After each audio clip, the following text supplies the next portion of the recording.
Chapter 6, Episode 15, Breaking the Curse.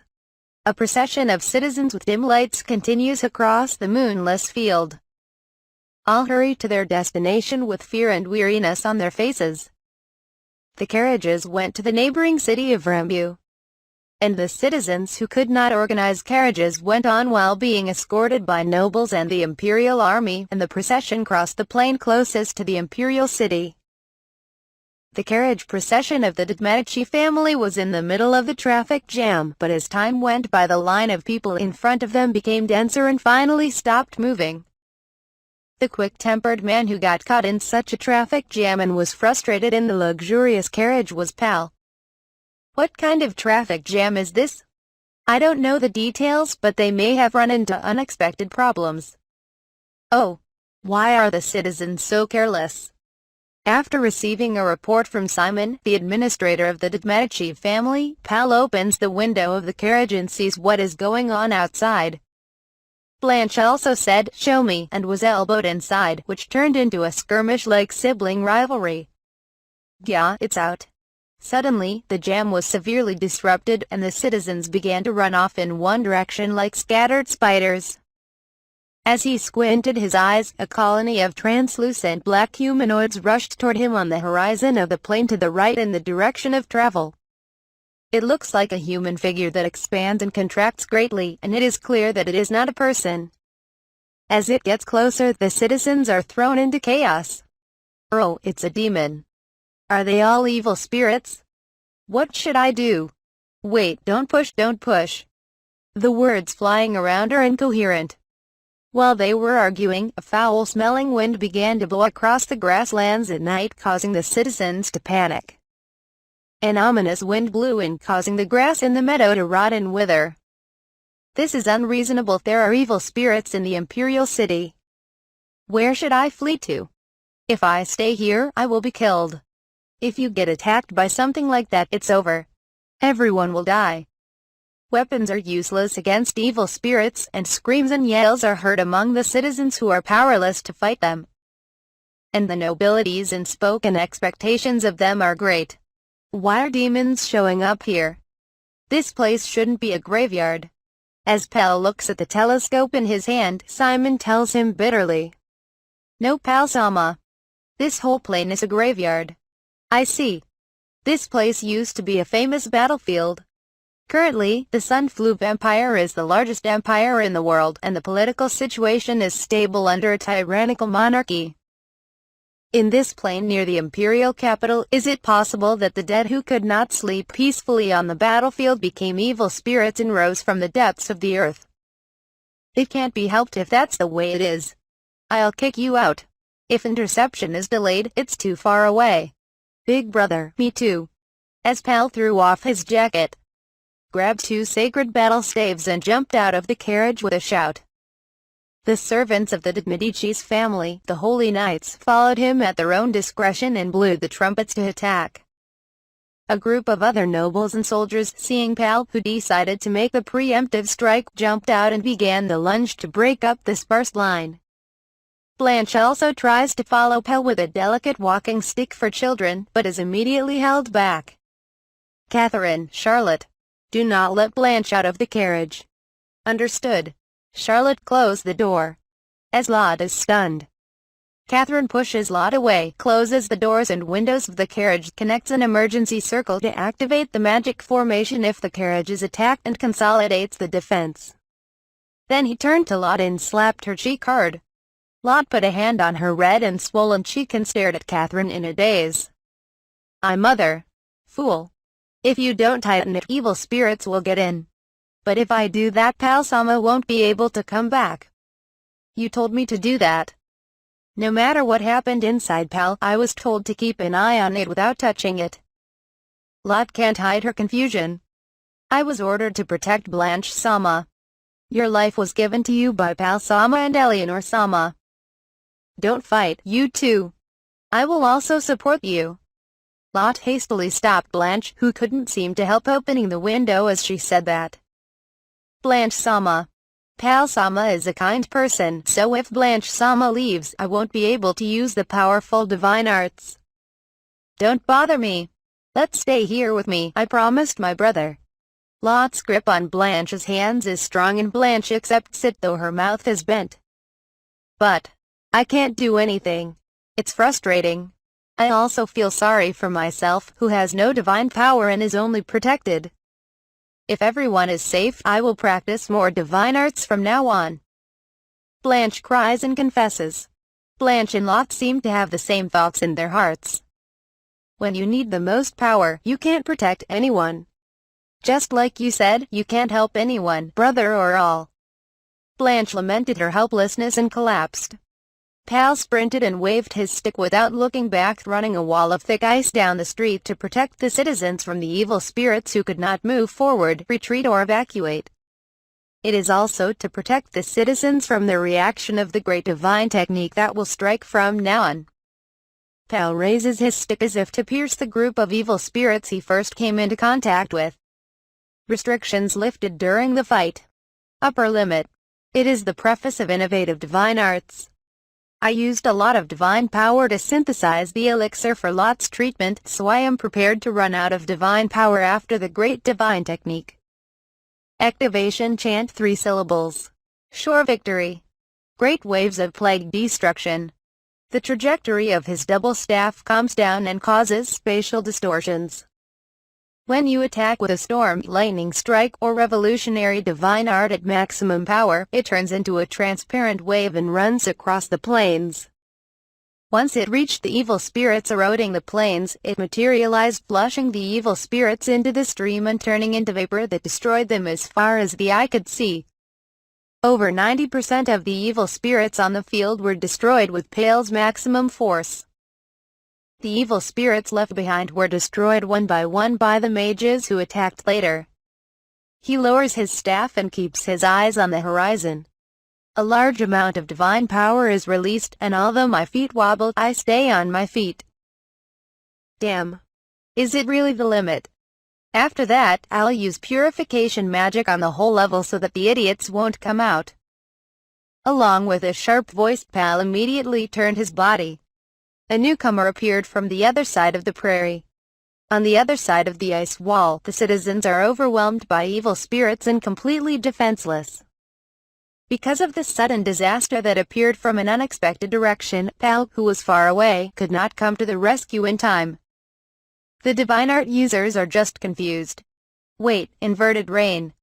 Even Pal's immediate water attribute divine ability was too late, and as one of the evil spirits was about to devour the citizens at any moment. Ice wall. Along with the loose chanting, a wall of ice unfolded over a fairly wide area. Blanche used divine arts from inside the carriage. Despite the appropriateness of the chanting, Blanche's divine ability control is surprisingly accurate.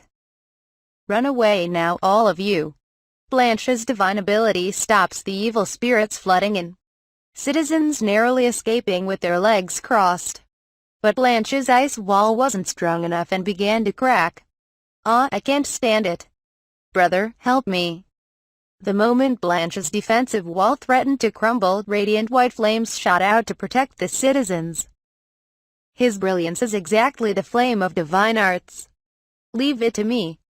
A woman's voice with a core sounds. A young lady stands gallantly on a carriage with 2 sacred staffs in the air, wrapped in white flames that give off an enchanting glow. Archduke Melody Lorut, who wields medical fire magic, has caught up and come to the rescue. Oh, is this person Lord Luru?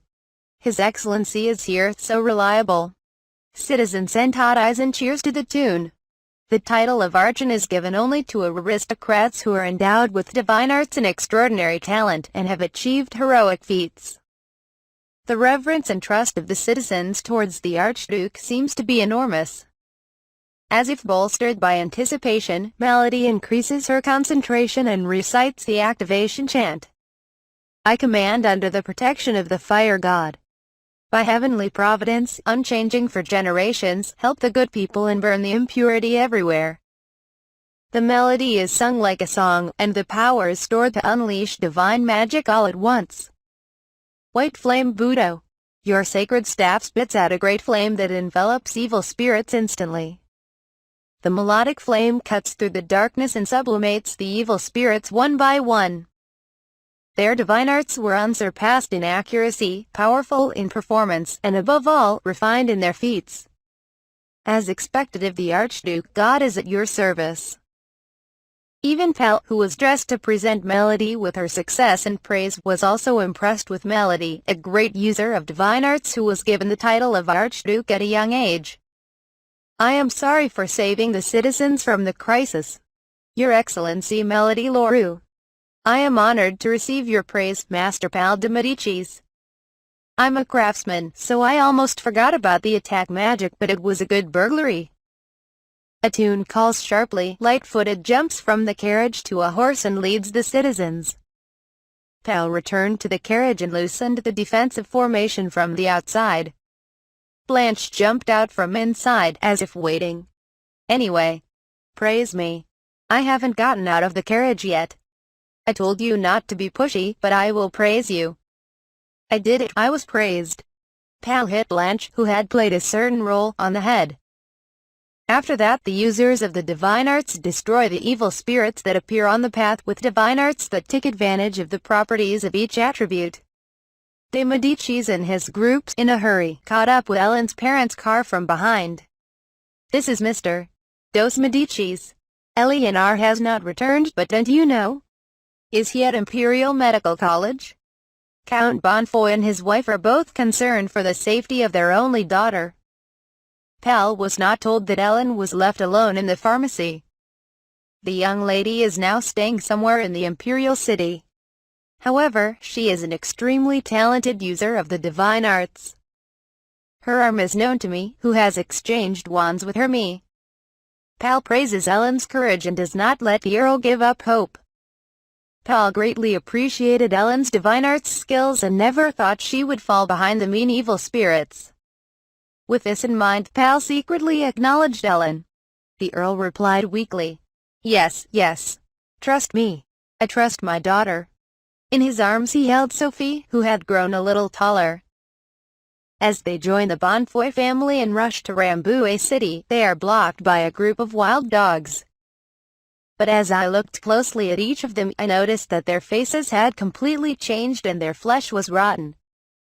When a pack horse is bitten by a beast that has become a spirit, the horse goes on a rampage and transforms into the same state in an instant. A variant of the evil spirit. The infestation of this area by evil spirits should be considered serious. Pal purifies the evil spirits that have become one with wild animals, and Melody burns them without hesitation. After Pal's divine power was completely cut off, Count Bonfoy, Sophie and Blanche also joined the attack. Skilled aristocrats follow with their divine arts to clear a path. Citizens pass in large groups and guards act as rear guard. Fighting the evil spirits that appeared on the road to block my way, I finally arrived in front of the fortress of Rambouillet City after a long journey. The citizens are already cheering with joy when they see the flag of Rambouillet flying over the citadel. Finally arrived, thank you. The sun rises and a translucent light like a golden thread spills out from between the clouds. The guardian temple of Rambouillet City seems to have been safe and maintained its usual appearance. I wonder how much the people of the Imperial City have longed for a short rest. At the fortress that Rambouillet City enters, guards guard the boundaries of the city. Citizens are gathered once at the fortress and from there assigned to each evacuation center in Rambouillet according to a simple procedure. Melody approached the de Medici family as they rejoiced in their safe arrival. Where are the de Medicis and Count Bonfoy going now? I plan to go to the evacuation facility, she said. Both families, if it is all right, have left a small estate from our father in the town of Rambouillet. Please come there and you will be safe. That's helpful. I will definitely come to pick you up, so please take care of me for a while. Pal decided to entrust her to Melody. It seems that Count Bonfoy and Sophie decided to take care of Melody as well. The de Medicis family has moved to a safer place to fulfill their duty to Beatrice. Pal's destination is the imperial capital. After saying goodbye to Blanche, he mounts the de Medicis family's fastest horse and begins rowing wildly back alone. The divinity has disappeared. His physical strength is at its limit, but he still aims for the imperial capital. Filled with the morning sun and galloping through the wind, he whipped his horse sharply. After Ellen's treatment was completed on the second floor of Different World Pharmacy, Thelma accompanied Ellen while monitoring her condition. I would like to stay with Ellen all the time, but the situation in the imperial capital is far from optimistic, and I hesitated to kill time unnecessarily. Thelma opened the window, hovering lightly with his staff overlooking the imperial capital. Immediately after the Guardian Temple regained its function, the black clouds covering the imperial capital seemed to gradually dissipate around the temple. But still the materialized demons must wreak havoc and destruction under the dense fog and dark clouds. The divine art training of the Imperial Medical College lasts one day. But we have to go where people are left behind, evacuated to other places. Iran can't move, but I can't stay like this. With at least one other person accompanying Ellen, I can move. As I entered the store while thinking like this, the door suddenly opened. Mr. Shopkeeper? Oh wow. Light blue hair swaying gently. A young man with a tall stature who stuck his head out from behind also emitted a frantic voice when he saw Thelma. Thelma was surprised for a while when an unexpected lineup appeared for them both. Rebecca. Roger too. Why are you here at such a time? There was an evacuation order issued. I was thinking of evacuating to Rambouillet City with my medication history and medical records. I should have been in charge of managing the patient records. I was put in charge of managing the medications by the store owner, San. Rebecca replied sheepishly, and Roger replied as if it were only natural. When Thelma was surprised, Rebecca recognized Ellen, so Thelma explained her condition. I didn't tell her what kind of treatment was given, but Rebecca was in tears when she learned that Ellen was dying. I'm sorry, shopkeeper, if I had known Elian or Sama was still there, I would have rushed over right away. I appreciate everyone's feelings, but I want you to make sure to run away next time. Your personal safety will indirectly protect this pharmacy. All you have to do is recreate your medical records and medication history, medicine. But the knowledge and skills you've cultivated, and the relationship of trust you've built with your regulars, you can't regain overnight. So, above all, everyone's safety is a top priority. Thelma conveys his heartfelt feelings. Roger verifies that the magic circle stretched around the refrigerator in the dispensing room of the pharmacy was broken and the blood inside was contaminated. Nevertheless, it was a disaster that the whole blood I had in stock had been rendered useless by the contamination of evil spirits. Is the medicine in this room all right, shopkeeper-san? There should be no problem with medicine. The flower arrangement on the counter is rotting, the plants in the pharmacy are all dead, and the stored blood is also rotten. Evil spirits have possessed people, animals and plants. Roger's eyes shine sharply. Thelma held her breath at Roger's words. Have all the reagents brought from the lab been damaged? When Thelma opened a bottle of reagents filled with coarsely refined dried protein, the smell of rot rose to his nose. It's impossible for the quality to change in such a short time. They got me. Investigating and understanding the damage is an afterthought. In addition, for Emmerich's research, there are some that were turned in and stored in the Imperial Medical College laboratory. Nevertheless, most of them were left in this pharmacy, so they will be close to destruction, but they will not be completely destroyed. Thelma, who was brooding with a sour expression, was brought back to consciousness by Rebecca. Mr. Shopkeeper, by the way, I should have the same blood type as Mr. Eleanor. The emergency may be over, but I'm still bleeding, so can you help me with a blood transfusion? Speaking of which, I am also a death.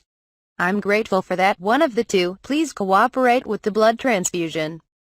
Then you're glad we came back here, aren't you? I have no words for it. Thelma began collecting blood from Roger, as he was an adult male with a high circulating blood volume. He had undergone blood typing on cross-match testing, and since Thelma's blood alone was not enough, he prepared a blood transfusion for Ellen. Shopkeeper. Why are you here? Even Mr. Celst and his children also flocked to the pharmacy. All the pharmacists from the various world pharmacies gathered. Roger and Rebecca looked at each other and smiled happily. Celst was in a situation where he could not leave his house surrounded by forests, where evil spirits often appeared, but some time ago Falma swept away the evil spirits rising from the temple so that the number of evil spirits decreased. So he managed to escape, made preparations and left. And she was worried about the pharmacy and came over. Everyone remembered the owner's instructions, but somehow we gathered here. Next time, let's make it our business to evacuate everyone. It's a meaningless death. Roger talking stupid, Celst cleaning up bloody Ellen while raiding Roger, and Rebecca starting to collect confidential documents in the pharmacy to evacuate. Aunt Falma, who transfused Ellen Roger's blood, was simply surrounded by the companions who had gathered as pharmacy staff, feeling reassured. The energy that shrank back. Rebecca clapped her hands and deliberately emitted a bright voice. Do you want to take Eleanor to a safe place? The important documents of the pharmacy are ready. Hearing Rebecca's voice, Ellen's body moved slightly. Her? Ellen. He seemed to have regained consciousness. Since no anesthesia was used during the procedure, consciousness returned relatively quickly once blood flow to the brain stabilized. Ellen looked each pharmacy employee in the face as she looked into them. Her eyes gradually glowed and her cheeks clearly came to life. Am I alive? Am I dead? Ellen gradually opened her beautiful blue eyes as if she couldn't believe it. Falma gently put his hand on Ellen's hand to reassure him. Falma also returned with the feeling that Ellen was still alive. You're alive, Ellen. You're back. Rebecca and Roger peer in at her, surrounded by the Celst children at her bedside. Celst and Rebecca seemed to have come to their senses. Eleanor Salma, I'm sorry. Are you in pain? Not at all. It doesn't hurt. Thank you for helping me. It's all thanks to the owner, San. Thank you, Falma-kun. Falma finally felt comfortable after hearing Ellen's voice and that she was not in pain. Her series of procedures were performed without anesthesia, but post-operative analgesia was treated with a nerve block using a combination of local anesthetic and opioid. After Falma swallowed the various words that touched her heart, she smiled as if to reassure her.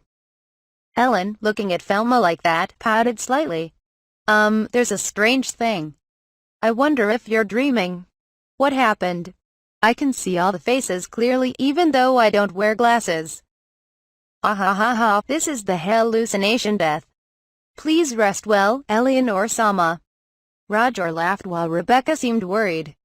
As Roger says, Ellen's myopia is called axial myopia and it's a hereditary disease that comes from the skeleton, so it doesn't heal by chance. It was unacceptable that Ellen's eyesight had recovered because Falma had given him a blood transfusion. How? Impossible. When I was surprised, the light shone like a small pale flower around Ellen's wrist.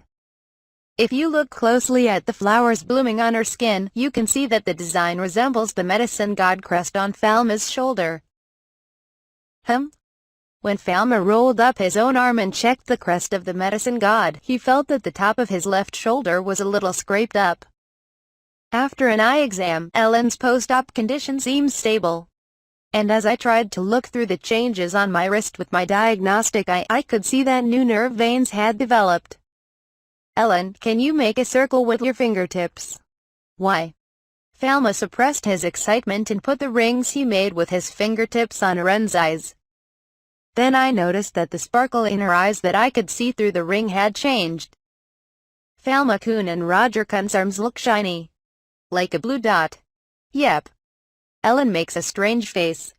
Falma, who knew the meaning, got goosebumps. The wound where the needle for blood transfusion was inserted must have looked like a dot. It is said that if you remove the ring from your fingertips, you cannot see the light. Although he feels sorry for Ellen after the operation, he makes a request. Try saying it's a stab wound. Stab wound. Did the color of the light change? Yes, they are white. What's wrong with my eyes? Aren't you unconscious, Death? Because you lost so much blood. Eleanor Salma, good night. I'm sure my brain is not getting enough oxygen. Yes. My head may be all right. Ellen looked frightened and closed her eyes tightly, but it was unmistakably investigative eye. I have confirmed for now that Ellen has lost his ability, but Falma's eye is also working fine. The visible light has become somewhat dim, but not to the extent that it can no longer be distinguished. If you think about it honestly, this means that Ellen has been given part of Falma's medicine god ability. I am confused, but depending on how I think about it, I am glad that she is the one who inherited my abilities. She is now a trusted pharmacist with extensive knowledge and clinical experience. Ellen covered herself once with a blanket, but she flew it away, startled. Ah, and Falma-kun, your mother is having a hard time. I wonder if these children will go to Rambouillet City without incident. Beatrice, who alone guards the mansion of the de' Medici family, senses the presence of people in the garden of the mansion, which should be empty. Due to the sympathetic divine art with Ellen. Great God Shrine of Evil Madness, the entire mansion is covered with a divine art formation, which is a sanctuary in the center of the formation with wind and rain purifies. An ordinary evil spirit should not be able to approach the premises. The mansion should be safe. Nevertheless, footsteps can be heard outside the gate.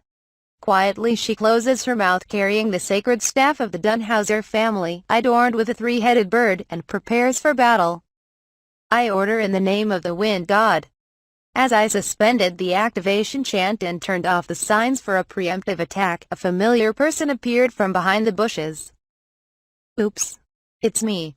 Beatrice, who was nervous and holding her walking stick, smiled. Cedric was there. Luno. Why did you come back here? I should have ordered that no one from the de' Medici's family stay in this villa, so run away. Yes, I accepted it, but my current master is Falma-sama, the owner of the pharmacy in another world. Cedric laughs back awkwardly. He was a silent but tough man. I didn't just come back, you see. Cedric showed Beatrice a small lump of charred blackness the size of a mouse that he had pierced with his divine staff. An evil spirit that possessed a small animal dug itself into the ground and tried to sneak into the mansion. Well, I didn't notice it. It seems that there is a barrier of your wife's divine magic formation on the floor, but its effect does not reach the basement.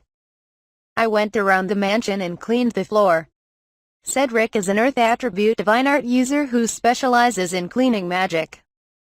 I know from the materials in the family's forbidden library that the huge mansion of the de' Medici's family was built to appease the evil spirits.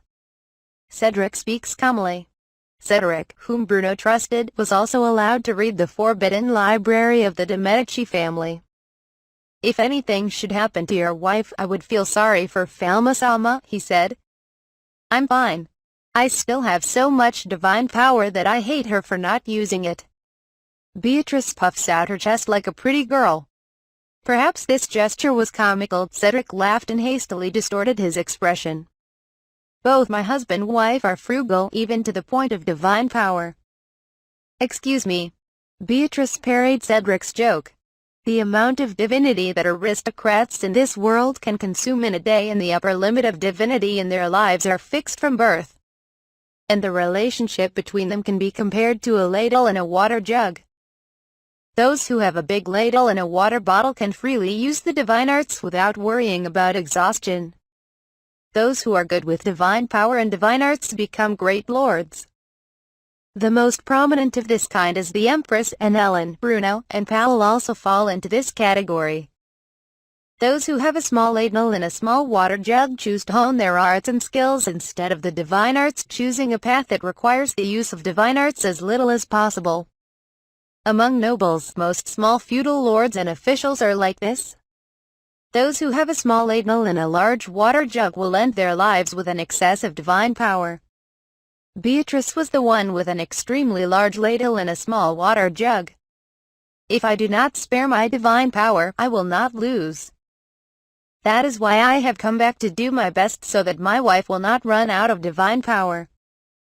Due to her innate lack of divine power, Beatrice is unable to perform the daily training of the divine arts, which is the duty of a noble. Instead, he only had great divine techniques that consume a great amount of divine power in preparation for fire. That is the reason why she will not lose. Wait. No sound. Beatrice and Cedric stopped and looked at their feet. Shortly after, cracks began to form in the ground. Something.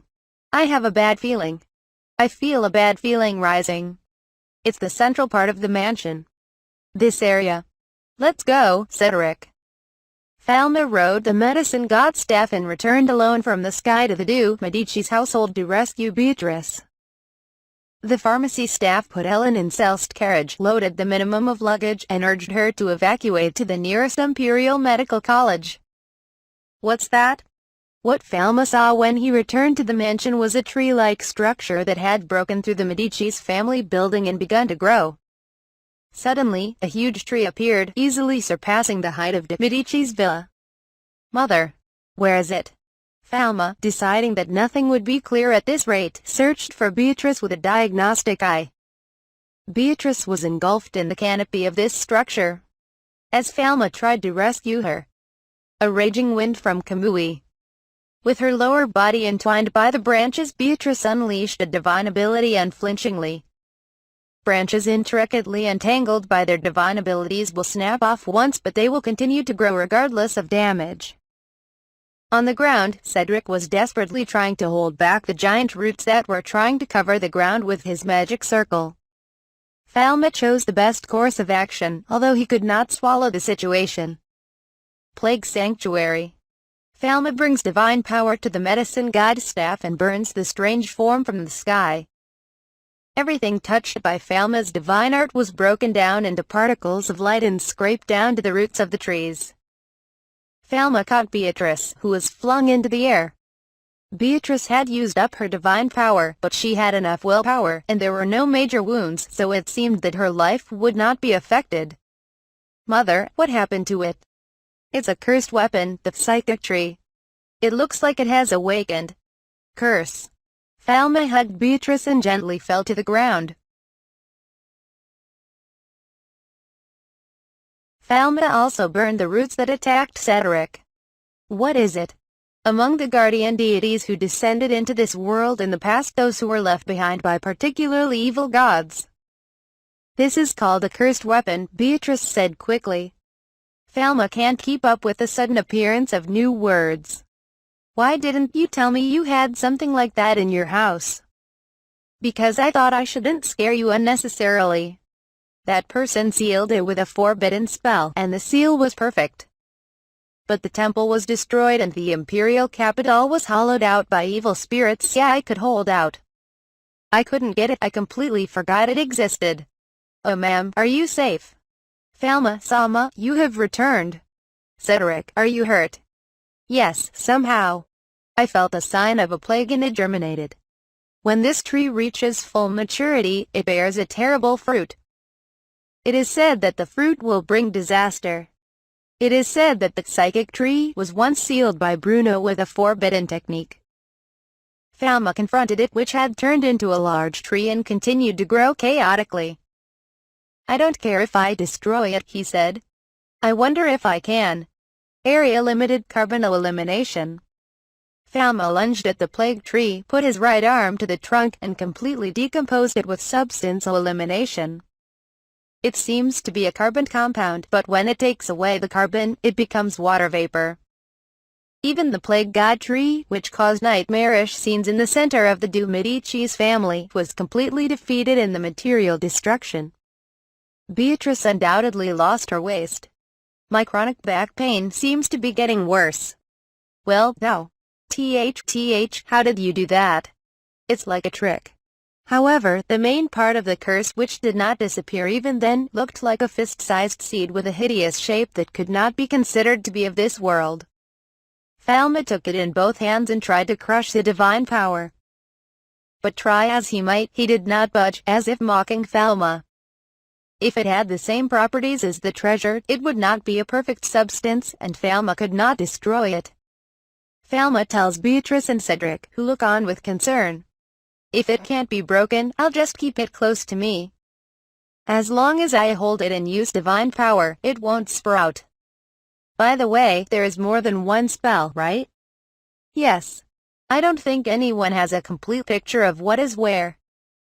The vacancy of the high priesthood that arose after the death of Pius. The resulting outbreak of evil spirits on a global scale. The resurrection of the curse that followed as if to add another blow. Falma had a strong feeling that he had to take a fundamental countermeasure. I can no longer cover it with my power. The plague sanctuary is also limited.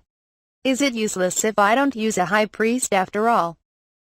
The fusion circle carried by the empress is the key to the fate of the continent. The person with the fusion circle will become the next high priest. The high priest applied a special divine art to appease the evil spirits of the world and maintain the peace and tranquility of the world. When His Majesty, chosen to be the guardian of the grave, ascends the throne as the temporary high priest, the lid of hell is closed. His Majesty was prepared for this. Falma gave up the enthronement of the Empress high priesthood as inevitable. There is no decisive way to counter the evil spirits that are already appearing in various places, and it is out of Falma's hands.